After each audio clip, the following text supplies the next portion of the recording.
मित्रांनो, हे तुकाराम मुंडे प्रकरण आहे ना, ते देवेंद्र फडणवीसांना महागात पडणार.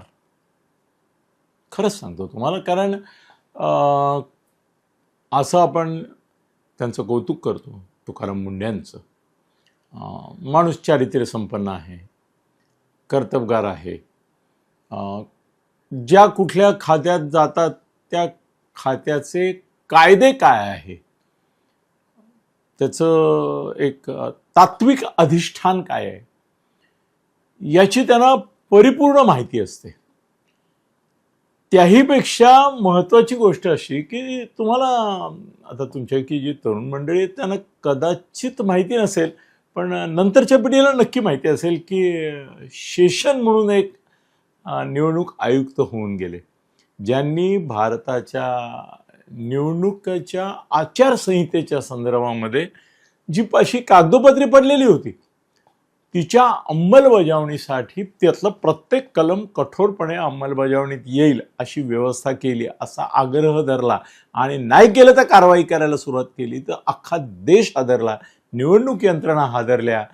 म्हणजे कर्मचारी आणि सोडा राजकीय नेत्यांची तर हाताभुईत थोडीच झाली आणि त्यांनी कोणाला स्पेअर नाही केलं शेषननी. मला तुकाराम मुंडे यांच्या संदर्भामध्ये बोलताना विचार करताना नेहमी असं वाटतं की ते जसे शेषन होते ना तशा पद्धतीच्या भूमिकेचे एक कर्तबगार कार्यक्षम अभ्यासू, कारण या अभ्यास केल्याशिवाय अशा तऱ्हेने कारवाया करता पण येत नाहीत. आधी अभ्यास करावा लागतो, कायदा समजून घ्यावा लागतो, त्यातल्या पळवाटा शोधाव्या लागतात.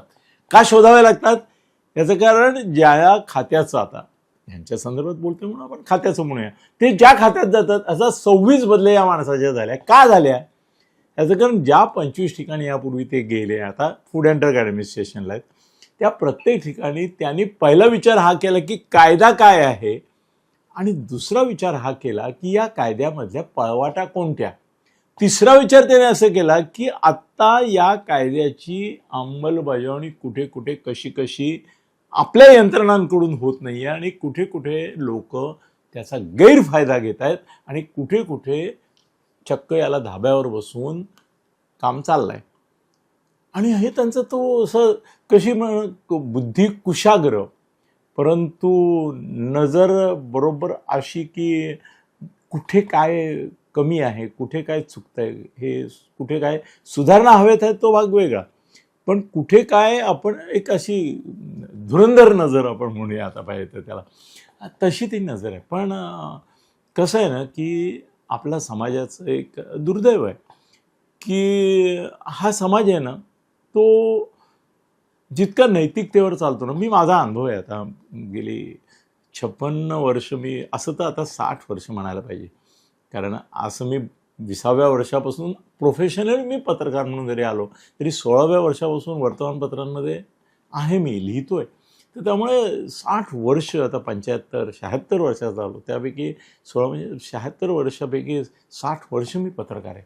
आणि असं माझा जो अनुभव आहे, अधिकाऱ्यांबरोबर पण खूप मैत्री होती माझी, IAS IPS अधिकारी, त्यामुळे मला हे माहिती आहे की त्यांनी पण मला अनेकदा असं सांगितलं की एका अधिकाऱ्याला मी विचारलं की अरे गँगस्टरशी तुमचे केवढे संबंध आहेत, तर ते म्हणाले गँगस्टरशी संबंध ठेवल्याशिवाय आम्हाला गँगस्टरचा बिमोड करता नाही येणार. आम्ही या गँगस्टरची मदत घेतो, इन्फॉर्मेशन त्याच्याकडून घेतो, त्या गँगस्टरची हे करतो, त्या गँगस्टरकडून मदत घेऊन या गँगस्टरची वाट लावतो. तर त्यामुळे हे आता जे पोलिसांचे खबरे असतात त्यांच्या बाबतीत 99% खबरे हे स्वतः गुन्हेगारच असतात. लोहा लोहे को काटता बोलतो आपण, तसं काट्याने काटा काढतो आपण जसं म्हणतो, तसं गुन्हेगारांच्या मदतीशिवाय तुम्ही गुन्हेगारीला आळा घालूच शकत नाही. आणि हा एक भाग आहे. तुम्ही साधा विचार करा, साधं लग्न जरी केलं तरी लग्नाच्या संदर्भामध्ये जे वेगवेगळे नियम आहेत देण्याघेण्यापासून प्रत्येक गोष्टीपर्यंत ते किती पाळले जातात ते कॉन्ट्रॅक्टरला तुम्हीच सांगता की अरे याला इतका टॅक्स आहे, त्याला तितका टॅक्स आहे. मग 1000 जो हे आहेत ताटं आहेत तर तो 1000 कशाला दाखवतो, 200 दाखव, 300 दाखव. हॉलवाल्याला तुम्ही सांग, साधी गोष्ट आहे, दारू सर्व करायची प्रत्येक गोष्टीत. म्हणजे सामान्य माणूससुद्धा कायद्यातल्या पळवाटा शोधतो किंवा कायद्याला धाब्यावर बसवतो आणि ते करतो. आणि हा एक पॅरलल इकॉनॉमी आहे ना, ही मी स्वतः आता बघतो. तर मला तर असं वाटतं की काही करा तुम्ही, किती कायदे करा, 50% व्यवहार हे कायदा धाब्यावर बसून कायद्याला डावलूनच होतात. आणि तसे ते होत. आता तुम्ही विचार करा, सरकारी कर्मचारी अधिकारी अशी धमकी देतात सरकारला की आम्ही नियमानुसार काम करू. हा काय प्रकार आहे? अरे तुम्ही नियमानुसारच काम केलं पाहिजे. तुम्ही नियमानुसार काम करू ही धमकी, सरकार म्हणतं नाही नाही तुम्ही नियमानुसार काम करू नका, तुम्ही आमच्याशी वाटाघाटी करा. म्हणजे तुम्ही नियमानुसार काम करू नका असं सांगता का? नाही. पण समांतर एक अर्थव्यवस्था असते, ती हे जिथे जातात तुकाराम मुंडे त्यांना माहिती असतं की एक समांतर अशी व्यवस्था ही या खात्यात कुठे चालते आपल्या. मग ती शोधून काढतात आणि त्याच्यावर घाव घालतात आणि मग जेरीला येतात लोक. आणि आता मला साधारणतः अंदाज आहे याचा. तुम्हाला एक माहीत नसलेलं एक मोठं गुपित सांगू का? तुम्हाला आश्चर्याचा धक्का बसेल कदाचित, पण फूड अँड ड्रग ॲडमिनिस्ट्रेशनवर 2 माणसं ही बाहेरून कुणीतरी समाज कार्यकर्ते, पत्रकार वगैरे असे नेमली जातात. तर शंकरराव चव्हाण हे मुख्यमंत्री होते आणि त्यावेळेला ते म्हणजे त्यांचा मी मानसपुत्र होतो. तर त्यावेळेला भाई सावंत आरोग्यमंत्री होते, फूड अँड ड्रग ॲडमिनिस्ट्रेशनचे मंत्री होते आणि तेही माझे मित्र होते. तर फूड अँड ड्रग ॲडमिनिस्ट्रेशनवर मी चक्क डायरेक्टर होतो. आहे जे बाह्य नियुक्ती होते याची खाजगी व्यक्तीची फूड अँडवर FDA त्यात मी होतो. त्यामुळे तिथल्या अधिकाऱ्यांशी माझ्या ओळखी होत्या. एक फार्मास्युटिकल कंपनी होती आमची, त्याच्याही मुळे बऱ्यापैकी त्या लोकांशी संबंध FDAच्या येत होते. त्यामुळे मला माहिती आहे की एक समांतर म्हणजे ॲक्च्युली असं आहे की फार्मास्युटिकल धंदे घ्या किंवा FDAचा ज्यांच्याशी संबंध येतो आणि प्रचंड येतो. तुम्हाला कल्पना नाही, ते एक वेगळा विषय येतो, एक तासाभराचा पॉडकास्टचा विषय FDA काय काय करतं काय काय करू शकतं त्याच्याबद्दल. ते जे आहेत ना, तर जवळजवळ मी तुम्हाला सांगतो की 70% FDAशी संबंध येणाऱ्या गोष्टी या अनधिकृतच असतात, बेकायदेशीरच असतात आणि त्या तशा असतात म्हणूनच चालतात आणि म्हणूनच तो धंदा प्रॉफिटेबल आहे. जसं भिवंडीला वीज चोरी होत होती आणि जेवढी वीज चोरायचे बरोबर तेवढाच त्या धंद्यामध्ये यंत्रमाग तिथे जे होते त्याचा प्रॉफिट होता. ज्या दिवशी टोरंटो तिथे आली आणि टोरंटोनी सांगितलं की आता तुम्हाला फुकटची वीज मिळणार नाही, वीज चोरायला देणार नाही, चोरत होते, त्या दिवशी तिथली यंत्रमाग इंडस्ट्रीज संपली. याचं कारण यंत्रमाग इंडस्ट्री पूर्णपणाने भिवंडीची ही केवळ चोरीच्या विजेच्या चोरीवर अवलंबून होती. विजेची चोरी हाच फायदा असलेला जर तो धंदा होता, तर विजेची चोरी बंद केल्यावर तो धंदा कोलमडला. आपण म्हणतो भिवंडीची इंडस्ट्री गेली, का गेली? याचं कारण वीज चोरी बंद झाली. हे असं खूप ठिकाणी. ते FDAच्या संदर्भामध्ये असं आहे की तुकाराम मुंड्यांचं एक खाके आहे की मी कायद्याची अंमलबजावणी, शेषन ते का करत होते? शेषनचा काय वैयक्तिक स्वार्थ नव्हता. तुकाराम मुंडे हा एक नाव पैसा न खाणारा माणूस आहे. अहो मी त्या FDAचे एक आयुक्त होते, त्याने आमच्याच फार्मास्युटिकल कंपनीकडे लाच मागितली. त्यांना माहीत नव्हतं की या फार्मास्युटिकल पटरीशी माझा संबंध आहे म्हणून, आणि लाच घ्यायला ते आले. तर मला सांगितलं माझ्या भावाने की असं असं FDAचा कमिशनर स्वतः लाच घ्यायला येतोय. त्यांनी त्याला सांगितलं या 3 वाजता घेऊन जा. मी त्याला म्हणलं याला आपण अटकूया, एवढा मोठा FDAचा आयुक्त अडकला, केवढी मोठी बातमी होईल.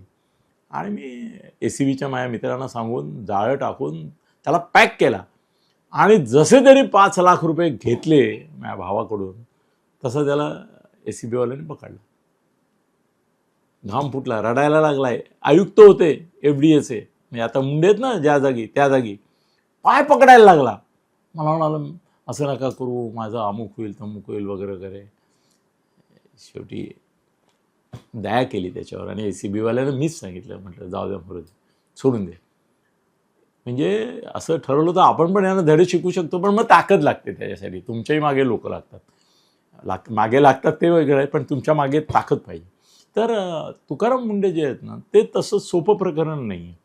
ते कायद्याची अंमलबजावणी करतायत आणि त्यांनी ठरवलं तर खरं सांगू, जसं शेषनमुळे आचारसंहिता आल्यामुळे तुमचे खर्च हे ते याच्यावर नियंत्रण आले, त्याच्यात सगळ्यात मोठा फटका मीडियाला बसला.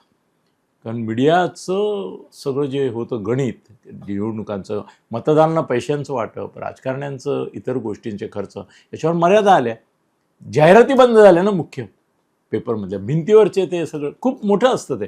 तर तुकाराम मुंडे जे करतायत ना त्याच्यामुळे सगळे जर कायदे त्यांनी लावले तर ते हॉटेलपासून तर ते फार्मास्युटिकल कंपन्यांपर्यंत साधारणतः 1 वर्ष जर तुम्हाला सांगू अंदाज 1 वर्ष जर FDAचे चीफ राहिले आणि असंच त्यांनी काम केलं आणि सगळ्यांना जेरीला आणलं आणि सगळ्यांना कायदे पाळायला लावले तर या महाराष्ट्राचं फक्त बोलतोय ना कारण महाराष्ट्राचे ते आयुक्त FDAचे साधारणतः मायामध्ये एक 25 ते 50 हजार कोटी रुपयांचा लॉस या धंद्याला होईल.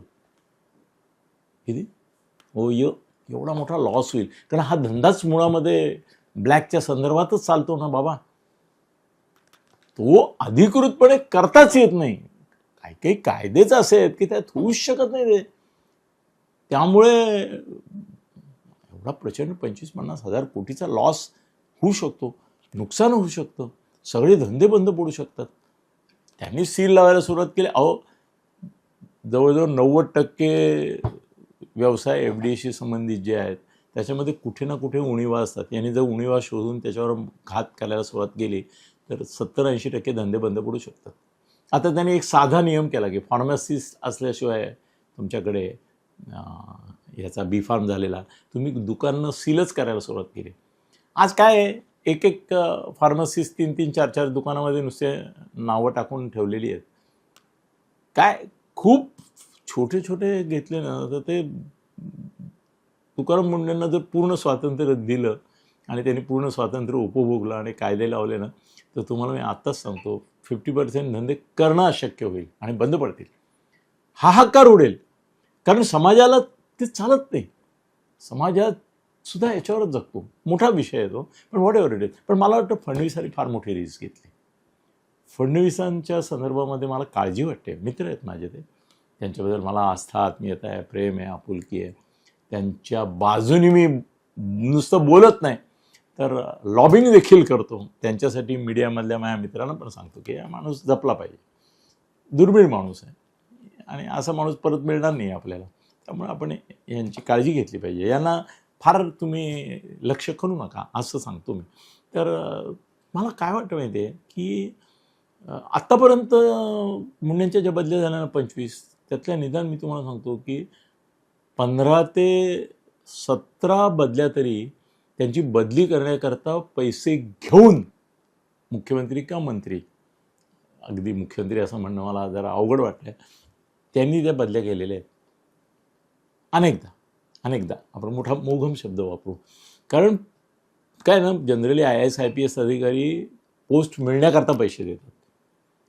पण एखादा अधिकारी उपद्रवी असेल तर त्याला बदलण्याकरता त्या बिझनेसशी हितसंबंधियांची एक लॉबी असते ती जे काम करते त्यात मग ते त्याच्या बदलीसाठी पैसे देतात. बदल्यांसाठी IPS IAS अधिकाऱ्यांच्या बदल्यांसाठी म्हणजे असे पण पैसे अधिकारी पण देतात करोडो रुपये. मला माहिती आहे की मध्यंतरी एक इथे या आपल्याच MMRD एरियामध्ये एक कमिशनरची पोस्ट होती म्युन्सिपल कमिशनरची. तर मला माझ्या मित्रांनी सांगितलं की या पोस्ट करता तो माणूस 25 कोटी रुपये द्यायला तयार आहे आणि 8 महिने त्याच्या रिटायरमेंटला बाकी आहेत आणि तो आता ड्यू आहे कमिशनर व्हायला.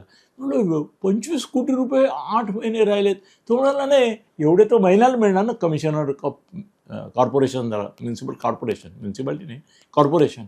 म्हणलं काय सांगतो. तो म्हणाला हो 25 कोटी जर मिळणार असतील तर 25 कोटी देऊन पोस्ट घ्यायला काय आहे. म्हणते त्याच्या बापाचं काही जात नाही. हे चर्चा आहेत सगळ्या म्हणजे वेगवेगळ्या प्रकारचे सगळ्याच पोस्टच्या संदर्भात अशा तऱ्हेच्या असतात व्हॉट एव्हर इट इज. तर फडणवीसांच्या संदर्भात इथे कसा प्रश्न आहे की फडणवीस यांना फार्मास्युटिकल कंपन्यांची लॉबी FDAशी संबंध आल्यामुळे ज्यांचे हितसंबंध बघा ना त्यांनी दुधापासून सगळीकडे सुरू केलं. त्यामुळे सहकार क्षेत्रात हाहाकार उडणार आहे. हे सगळे एकत्र येऊन यांच्या बदलीची किंमत किती आहे तुकाराम मुंडेंच्या कल्पना आहे तुम्हाला. मी सांगू शकतो तुम्हाला कारण मला FDAचं माहिती आहे कारण मी डायरेक्टर होतो. लक्षात ठेवा डायरेक्टर होतो. शंकरराव जेवढा वेळ मुख्यमंत्री होते तोपर्यंत मी डायरेक्टर होतो. शरद पवार आल्यावर त्यांनी त्यांचे डायरेक्टर नेमले. तर साधारणतः 1000 कोटी रुपयाची ऑफर फडणवीसांना येऊ शकते की बाबा 1000 कोटी तुम्हाला पक्षाच्या निधीकरता देतो पण तुम्ही तुकाराम मुंडेंची बदली करा. आता गंमत अशी आहे की मी आता तुम्हाला सांगतोय ना की 1000 कोटीची बदलीसाठी लॉबिंग होऊन ऑफर येऊ शकते.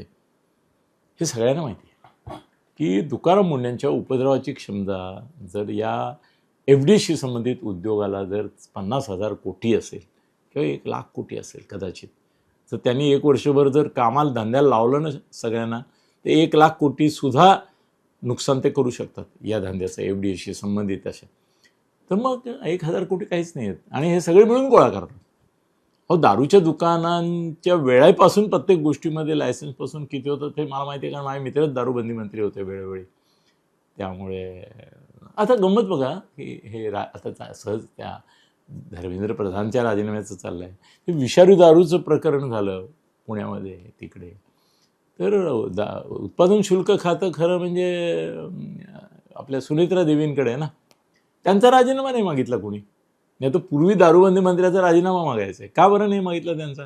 जाऊ दे, तो विषय नाही, पण मागायला हरकत नव्हती ना, तो जाऊ दे. आपण तुकाराम मुंडेकडून, तुकाराम मुंडे यांची बदली करणं फडणवीसांना आता शक्य, आवश्यक आणि अशक्य असं एकदम कॉम्प्लिकेशन कसं आहे माहिती आहे की जर त्यांनी आता FDAमध्ये कारवाया सुरू केलेल्या आहेत त्यांनी आणि त्याची किंमत जर 50,000 ते 1,00,000 करोड इतकी त्या धंद्यांना FDAशी संबंध येणाऱ्या सगळ्यांना मिळून जर वर्षभरामध्ये भोगावी लागणार असेल तर ते काय आकाश पाताळ एकत्र करणार. ते म्हणतील 1,000 कोटी देतो, पण फडणवीस नाही घेणार. 2 कारणांनी घेणार. फडणवीस इलेक्शन करता, पार्टी फंड करता वगैरे जे काय तो ते हिशेब वेगळे असतात, ते हिशेब वेगळे असतात. तर लाच बदलीसाठी म्हणून जो कॉन्सेप्ट आहे त्यात फडणवीस नाही. फडणवीसांना तर मी असं दावा करू शकतो की पक्षाकरता ज्या वेळेला घ्यावे लागतात त्यावेळेला ते घेतात आणि देतात पक्षाला, किंवा ज्यांना निवडणूक लढवायची त्यांना पैसा खर्च करतात का इलेक्शनसाठी तर करतात. तो बाहेरून येतो का तो येतो, पण वैयक्तिक जीवन त्यांचं स्वच्छ आहे. स्वतःसाठी ते एक नवा पैसा घेत नाही याची मी गॅरंटी तुम्हाला देऊ शकतो. स्वतःसाठी नाही. अनेक जण स्वतःसाठी घेतात, 99% स्वतःसाठी घेतात. एखादाच असतो की जो स्वतःसाठी घेत नाही. त्यात फडणवीस आहेत. 1,000 कोटीची ऑफर येणार, ते होणार 1,000 कोटी आम्ही तुमच्या पार्टी फंडाला देतो, पण तुम्ही मुंडेंना बदला, कारण 1,00,000 कोटीचं नुकसान वर्षभरात होईल आमचं या सगळ्या FDAशी संबंधित लोकांचं. पण ते करू शकणार नाहीत. याचं कारण असं आहे की ज्या वेळेला बदली होईल तुकाराम मुंडे यांची 3 वर्षाची अपॉइंटमेंट असायला पाहिजे टेक्निकली. आता 26 बदल्या होतात याचा अर्थ सरकार पण काही पाळत नाही हे नक्कीच आहे. त्यांची बदली करणं याचा अर्थ फडणवीसांना भ्रष्टाचाराच्या आरोपाला तोंड द्यावं लागणार आहे. कारण संपूर्ण विरोधी पक्ष, मीडिया असंच म्हणणार, बघा तुकाराम मुंडेंची बदली झाली, मोठी मोठी देवाणघेवाण झाली असते, त्याशिवाय मुंडेंना बदललं का? 1,00,000 कोटीचा फटका बसणार होता FDAशी संबंधित अशा यांना, म्हणून 1,000 कोटी दिले गेले असणार. मग अफवांना कोणी आवरू शकत नाही, आरोपांना आवरू शकत नाही. फडणवीसांच्या चारित्र्यावर डाग पडेल, मोठाच्या मोठा, एवढा मोठा डाग पडेल. फडणवीसांनी जर आता मुंडेची बदली केली तर की पैसे खाल्ले असणार, त्यांनी खाल्लेले नसणार तरी देखील. पण असं होऊ शकतं की पैसे न खाता सुद्धा, एक लक्षात ठेवा की फार्मास्युटिकल कंपन्या असो, व्यापारी असो, हे सगळ्या ह्याच्यामध्ये ना FDAचा ज्यांच्याशी संबंध येतो अशा ह्याच्यामध्ये 60%, 70%, 60% तर नक्कीच उत्तर हे तुमचे गुजराती लोक आहेत, मोठ्या प्रमाणावर आहेत. आपला मोठाभाई आणि मोदी हे गुजरातचे आहेत. फडणवीस बदली करायच्याला नकार देत आहेत.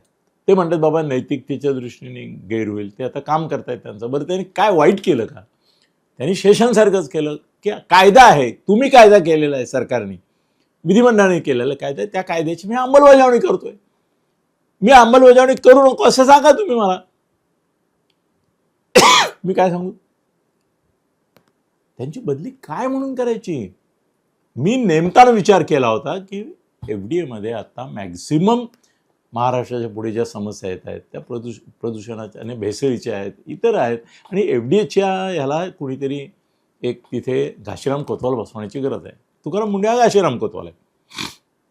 ते फक्त ती ह्याची गोष्ट त्याच्यामधून नाना फडणवीस आणि त्या याचे नाना बोले आणि हे वगैरे ते सोडून द्या त्याच्यात, पण तो घाशीराम कोतवाल आहे. फडणवीस जे लोक त्यांच्याकडे जातील त्यांना असंच म्हणणार की अहो ते चूक काय करतायत, ते कायद्याचं पालन करतायत. मी कशी बदली करू आणि मी बदला मिळेल. तुम्ही सांगितलं म्हणून तुमच्या दबावाखाली, राजकीय दबावाखाली मी जरी बदली केली तरी लोक असं म्हणणार आहेत का किंवा FDAशी संबंधित हितसंबंधियांच्या दबावाखाली यांनी बदली केली? ते म्हणणार फडणवीसांनी पैसे काढले असणार, त्याशिवाय मुंडेंची बदली होईलच कशी? किंवा फडणवीस अशा लोकांच्या दबावाखाली आले की ज्यांना कायदा, नीतिमत्ता, सामान्य माणसाचं हित संबंध याची पर्वा नाही, ती लॉबी प्रभावी ठरली आणि फडणवीसांनी बदली केली. मी कशी करू? पण मग इथे फडणवीस परत पेचात कुठे सापडतात? ते जाणार कुठे? मोठाबाईकडे जाणार. ते जाणार कुठे? मोदींकडे जाणार. पंतप्रधान आहेत, ते गृहमंत्री आहेत, ते यांचे बाप आहेत, नुसते बाप नाही आहेत, गॉडफादर आहेत, नुसते गॉडफादर नाही आहेत, यांच्यासाठी देव आहेत. ते देवाज्ञा झाली म्हणजे मेला एखादा, असं आपण म्हणतो. हे दोन देव असे आहेत की त्यांची आज्ञा झाली म्हणजे देवाज्ञाच झाल्यावर काय राजकारणात, हो की नाही? म्हणजे असं आहे की प्रॉब्लेम उद्या जर मोदींनी किंवा शहांनी, मोदी नाही करणार असल्या गोष्टी, असे फोन नाही करत मोदी, पण शहा करतात. शहा करतील. तर कोण? तो तुकाराम मुंडे. त्यांनी 1,00,000 करोडचं नुकसान वर्षभरात करून ठेवेल आणि आपले 70% आमचे गुजराती लोक आहेत असं एका वेळेला नाही म्हणणं. ते असं म्हणतील किंवा धंद्यावर परिणाम होतोय.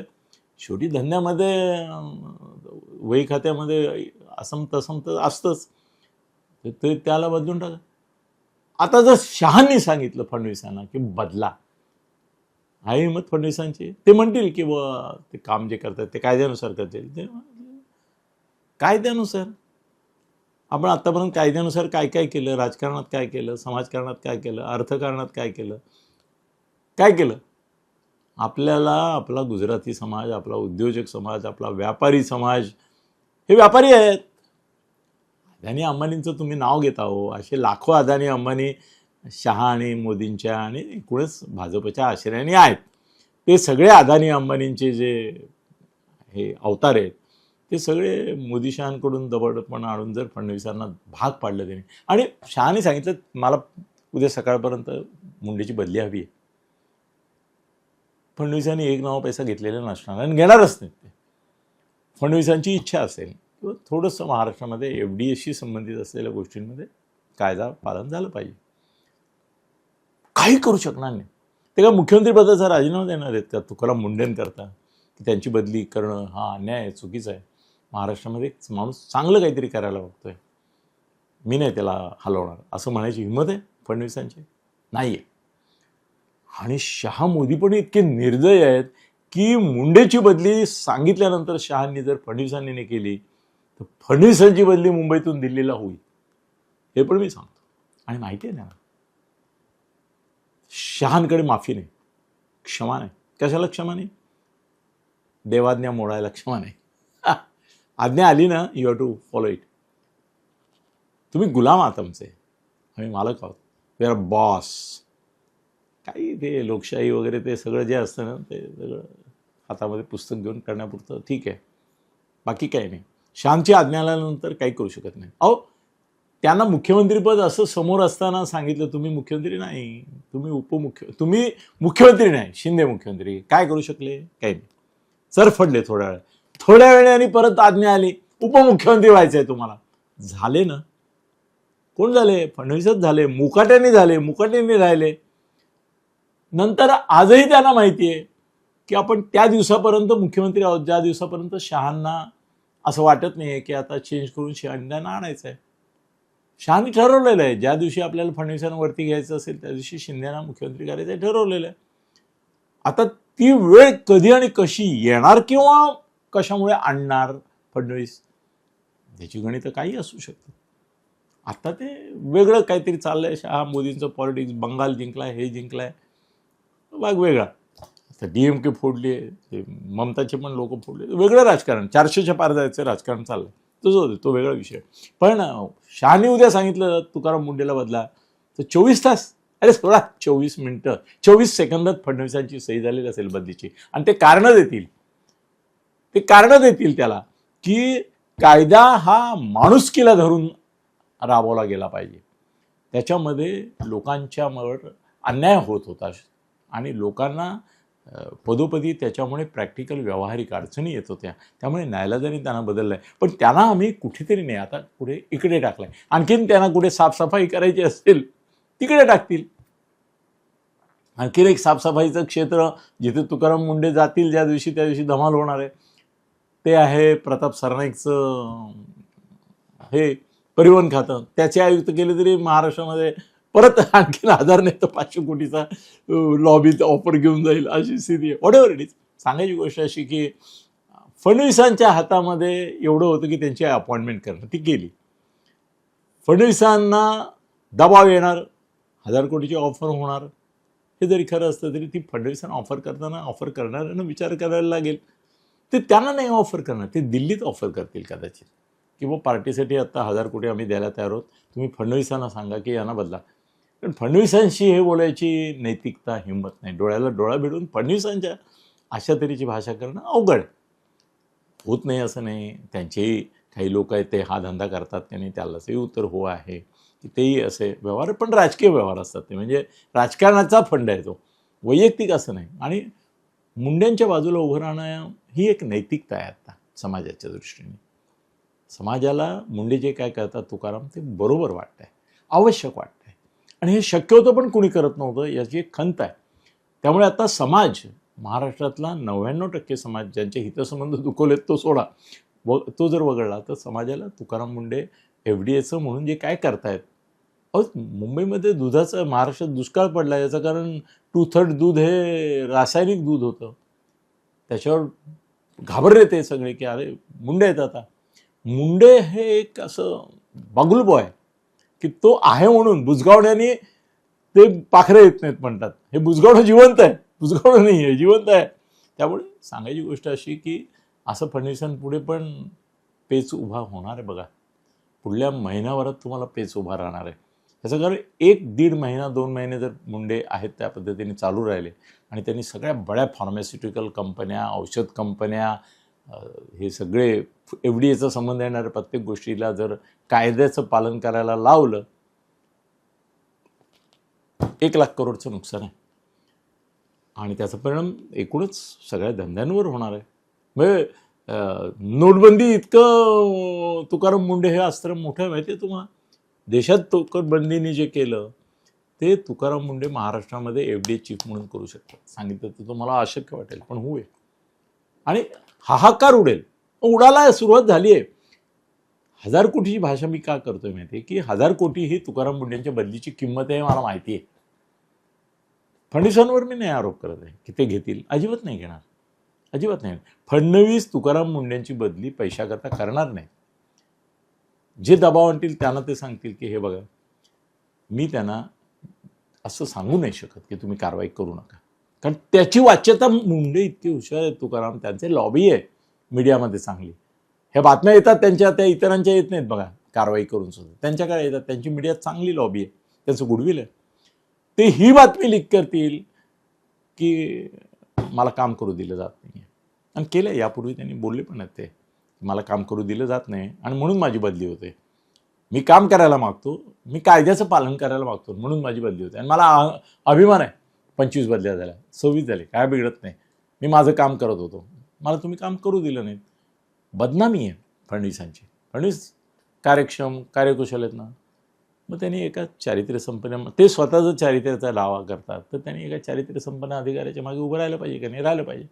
मग ते कसं वाईट पडलं, पण त्यांच्या हातात आहेत का. तुकाराम मुंडेंची बदली ज्या दिवशी होईल ना, जेव्हा केव्हा होईल तेव्हा, किती काळ ती, खरं म्हणजे 1 वर्ष जर मिळालं तर 1 लाख कोटीचा तोटा होणार हे जरी गृहीत धरलं तरी देखील एक गोष्ट लक्षात ठेवा की त्यांची बदली ही केंद्रातून, म्हणजे शहाच करणार, नावच घेतो मी, शहा करणार. शहाना त्याच्याकरता पैसे मिळतील असं नाही, ते हितसंबंध त्यांच्या समाजाचे जपतात, त्यासाठी पैसा हा विषय नसतो. त्यामुळे आपल्या समाजाचे हितसंबंध तुकाराम मुंडेंमुळे, म्हणजे व्यापारी वर्ग म्हणतो मी, असं भाषिक किंवा हे नाही, व्यापारी वर्गाचे संबंध येतात आणि व्यापारी हा आपला आधार आहे.